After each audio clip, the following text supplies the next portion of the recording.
it's Dave Amigo coming from 717, and now we about to get into this. Yo, what's up, guys? It's just me, JBK, and I'm here with my man Dave Amigo. Hot and chilly for you, though. Gosh, bro, what's poppin' with you, son? Chilling, man, chilling. I feel you, dang. I ain't gonna lie, bro. I've been wanting this interview for a minute. Bad. Cause it was some dudes I definitely want to work with. Some dudes it's like, But nah, for sure. This is crazy. This is definitely crazy for me. Man. So what you been up to today, though, yo? I was at Walmart earlier. got a game headset and whatnot for my Xbox. Some regular shit. And I just looking at recaps for my last show. That's all. Oh, thanks, bro. That's the question I wanted to ask you. How was that show? How was it, bro? How was it? Bro, that jump was crazy. Like, I don't know, man. It was just packed out and like. So me and my whole team came in there, killed the jump, finally did this thing. I seen TJ for the first time. I hid my identity and all that because TJ be scamming. Everybody knew your words. Yo, how did that feel? Knowing everybody knew your stuff, bro. Well, like it's happened before, but like it always knocks you back. You know what I'm saying? Nah, like, I feel you. I mean, you never know like if people feeling your next shit. So right. I was like, but the fact they knew that shit, I was like, damn, this is crazy, and they was all feeling it, going crazy, and like, you know what I'm saying? Like, of course they all came for Fonny and shit, but like the fact they knew my shit was like, damn, this shit was fire, bro. Yeah, I was looking at the Instagram thing. You had a nice little crowd up there. Yeah, bro. You had a nice little crowd going, yo. The DJ did a stage dive. Oh, that word? never happened in shows, bro. Oh, snap. That's fire. Yeah, man. Shout out to How old are you right now, though? I'm 25 years old. 25. Alright, so you still a little young. You still a little young. I'm a grown ass 20 person. You know what I'm saying? Grown ass 20s, you know. Yeah, I feel you.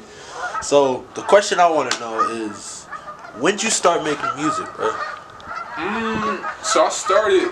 So there was this forum like when I was probably like 13, and there was always like 13-year-old kids on this forum. On some funny shit, so we would text like rap battle each other. But like I was like trash because I didn't know what I was doing, and there was also this like 30-year-old nigga that was bodying niggas because like he, of course, bro, he had like all this experience with rap and shit, so he would always say the craziest thing. Then we started doing audio recordings of songs, and then I was recording off of MP3, but like it wasn't nothing serious, so I was just doing that for a little bit, and then. Somehow, because on the forum I was promoting my mixtape Heavy. Yeah. So this was going like fast forward 3 years later. My mom bought me like this microphone. She thought I was like really trying to do this shit. So I had this mic, and then I was promoting this shit on the forum for the longest time because like, I already had a fan base on there. And then somehow, like I don't know, bro. The whole school knew whole school knew this shit was going on, and then everybody was asking for like CDs. I was like, damn, that's crazy. But then, I still didn't take it too serious. But then by like 21, I kind of just actually really started going crazy. That was it. So. Oh, that's dang. All right, I feel that. Yeah. That's dope. That's a nice story, yo. Yeah, man. That's cool though. Yeah, no one will admit that they was being a nerd on a computer, bro. Yeah, oh man. So what's the hardest thing about becoming an artist or being an artist in general? Finding yourself really. Because a lot of times what happens is that people they see something and they want to be that. Right. Instead of like being themselves. Because being yourself will work out a lot better than trying to be somebody else. No, you right about that. So and everybody when they first start rapping, they're not being who exactly they are, but that's probably that. And then being yourself and make yourself interesting enough to make people pay attention to that shit. That's what it is. I feel you. Yeah. I definitely feel you on that because being yourself is definitely one of the most important things, especially even dealing with this camera stuff, YouTube and all of that. It's just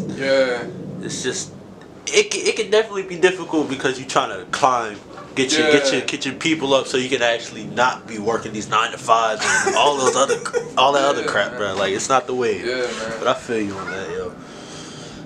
So February 10th, You got something coming out. Yeah, bro. Tell the people what it is. Love letter to myself. Okay. My mixtape, man. Alright, so what's it about? Shoot. I mean, I never really like to title things until I have the whole body of work together.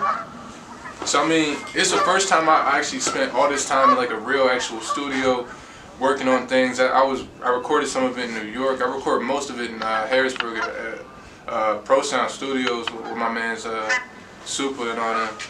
But yeah, man, like I don't know. After listening to it, it was like, damn. I'm like, a lot of the songs I'm piping myself up, and I'm like, you know what I'm saying, I'm being real like happy about life. You know what I'm saying? So I was like, damn, this. Low key a love letter to myself, so I was like, damn. So this is actually definitely an album. Basically, yeah, it's gonna be mixtape album. Mixtape album, yeah, Okay. I would say so. Yeah. Okay, all right. Cause at first I thought it was a song, but the cover art looked a little too fire to be just a song. I was like, can't wait to homie's coming out with something. Yeah, yeah, that's hard though. Yeah, man. So, what's your favorite song that you've written? That's a good one. Probably it dates back to like 2016. I would say Heartless. Heartless. Cause that song, I think that song really like changed the way I started making music. That was the first time I really like used the whole auto-tune shit, but it still was hard. And that was the first time I even like built a fan base. Cause after that song, I started getting crazy shows in Philly. After that song, I started getting like people outside of Pennsylvania listening to me. So like that song, that's probably my favorite to this day. Yeah. Yeah. For sure. One of your recent ones that I was actually just listening to, I got on my playlist, that new Lil Baby. That yeah, bro.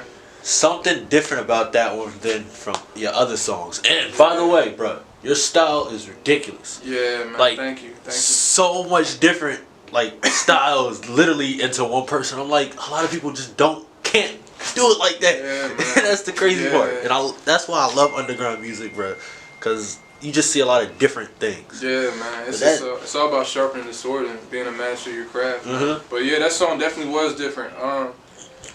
When the beat got sent to me, that's the first song I really was like, yeah, I need to like stop fucking around with like recording at the crib and like record something in the studio. Cause when the beat got sent to me by Cat, bro, I was listening to it and I was like, bro, this thing is amazing. And like that whole song, bro, like the way it came about, bro, because he sent it to me while I was driving home from work and I played it. That's the best. I'm sorry. Yeah. To me, that's the best time to ever play any type of music. In the car, cruising. I was playing it, and then like, bro, I had half the song already figured out because I was freestyling the joint on the way to the crib, and I was like, oh shit. So by the time I get to the house, I run to my room, I pull out the pad, and I write it all down. That way, I remembered everything. And then like when I took it to the studio, bro, like after that joint was done, like. Engineer was like, what the fuck? That was the first time meeting me. He's like, what the fuck? I could tell the energy was definitely a lot different on that song. Cause I was just like, okay, yo, Dave got one on this one, bro. Yeah, man. You definitely got one. I'm happy how it's going, man. Yeah. I mean, I focused on Spotify with this one, and it's actually working on this one. Yeah, so. I see that. Cause you kept posting it like every fucking day, bro. Yeah, man. Every day I got to show the progression. I was like, yo, get more people in tune, bro. I mean, it's on SoundCloud too, and I mean, it's all right on there, but I focused a lot of my energy and power on the Spotify. Spotify definitely is a place. Don't get me wrong, SoundCloud is definitely the originator of a lot of things. It is, man. But Spotify has it puts out to more people, and that's what I definitely seen working with Spotify. That's why I like using Spotify myself. Yeah, because it gets out to a lot more people, and not just that. The music sounds better, in my opinion. Yeah, well, it sounds. What did you? I mean, it's on some technical shit like SoundCloud by default. Anytime you upload on it, it lowers the quality. I don't even know about how much. I just know it does that. Yeah, you're right about that. But I mean, every time I went to parties and shit, and whoever had the aux cord, they were using Spotify. Like, so I was like, yo, you know what? Like, yeah, Spotify got some good quality, especially when it comes to that stuff. I think the hardest music coming out of SoundCloud. Yeah, no, for sure. Yeah, for sure. No, don't get me wrong, for sure. What is your biggest song? At the moment. Probably new phone. That's another one that was like a long time ago. I made that shit. Made that shit a little bit after Heartless, and then bro, that shit. I forget what happened, bro. I forget who reposted it. Cause at first it was steady, kind of at like 9,000. Right. Then like one day one day somebody reposted it, it hit 10, and then I got another 5,000 the next week, and it just kept running up. And then it's almost at 1,000 likes. So I was like, damn, that's crazy. That's crazy. So you did mention that you met Lil Skies. Yeah. How did you meet Lil Skies? Funny ass story, man. So in 2015, I was booked on the show for it was Joe Budden's Mood Music 3 tour. My music sounds nothing like something that should be on a Mood Music tour. But anyways, so I go there, and as you know, like the lineup at this joint, like everybody was like, you know, everybody they looked like they was supposed to be there, man, except for this one guy. And the one guy he had a leather jacket and he had a high top fade. At the same time, I had a high top fade, and he had skinny jeans, and we was the only ones in that bitch with skinny jeans, and like, you know what I'm saying? So like, naturally, like we seen each other. I was like, I ain't gonna say hi to him. Then eventually, like, I said what's up. We said what's up to each other. Got acquainted with each other. He gave me his number, and then we kept texting and so on and so forth through then. And then, you know, he was going to Shippensburg in Pennsylvania, because we both kind of from the same kind of general area. Right. So he was doing shows at the Thought Lot. I never went to one of his shows, but like because my show's always been crazy. His show's always been crazy. So like on Facebook, I'm still friends with those guys. Okay. So like on Facebook, he would see my shows and be like, "Damn, that's crazy. I gotta pull up to yours." I'd see his. I'm like, "Damn, that's crazy. I gotta pull up to yours." That's true. It never happened. But like, yeah, we been cool, and then cause I seen him, cause I think I seen your post on him listening to your music. I was like, yeah, that was on the live. That's crazy. Yeah, that was on his live. I didn't even know that video even existed until it was one of them Lil Skies fan pages. Somebody posted it, and then like mad people was tagging me in the comments. That's dope. Like, that's fucking crazy. That's dope. He still listen to your music. Yeah, I was like, that's fucking wild, bro. It's not even the fact because you know he made it or whatever. It's just the fact that people are normal, dog. Yeah, people are normal. Yeah, man. I always tell people that's making music, bro. It's like even if you had 300, 400, 500 plays, bro, you never know who's listening to your shit. Exactly. You know what I'm saying? Them 300 plays could be quality ass plays. Exactly. You know what I'm saying? So it could be mad quality plays. Yeah, man. Never know. Yeah, but yeah, nah, that's crazy though. Yo. That's definitely crazy.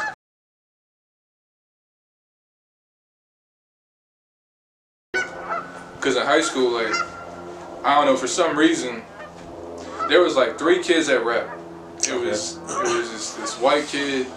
And it was this, I think he was Spanish kid, and it was me. And then, and then everybody was saying this kid was, the white kid was trash, but I was like, blah. And I don't know, I put my shit out, and everybody was like, damn, this shit hard. Right. But like, I didn't take advantage of it, but like, I put up a mixtape. Yeah. And I was pushing on the forum, so I didn't think nobody knew. And then, out of nowhere, I came into school one day and everybody was like, "Yo, you got them CDs?" And I was like, "No, I ain't got no CDs, bro." And bro, like the whole day, bro, even the teacher knew. Like, I was like, "This is fucked up. Like, this is crazy." So, I mean, I ran home and printed. I mean, got mad CDs from Staples and shit. Yeah.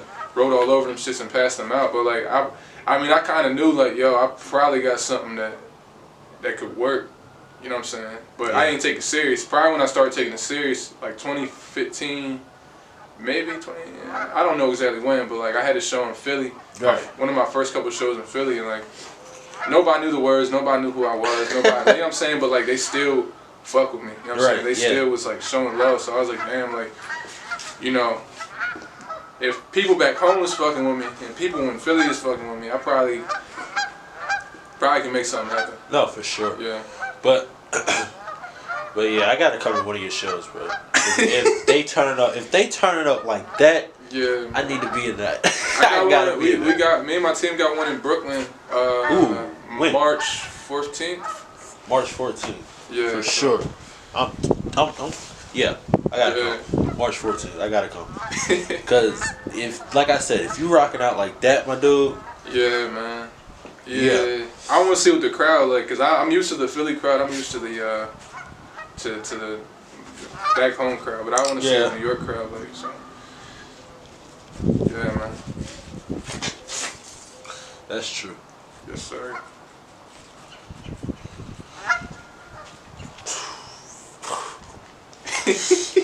That was fire. Yo. Yes, sir. This is hard, yo. I ain't gonna lie. I never thought this type of stuff for me would happen. I ain't gonna lie to you, cause even though I'm not where, of course, I want to be. It's just more the fact, like, dang, I actually set out to do something. I'm doing it. You feel me? Yeah, but you genuine, bro. That's why I came out. For sure. So you know what I'm saying? I was like, damn, this is a cool opportunity. Yeah. And honestly, I didn't know. I didn't know what was gonna happen. I was just like, you know what? Let me just go for it. Let me just go for it, yo. It's hard. Let me just go for it. And hey, I respect this shit. No, for sure. But nah, bro, Dave, it was definitely nice meeting you, dog. Thanks, and hey, y'all, February 10th, bro.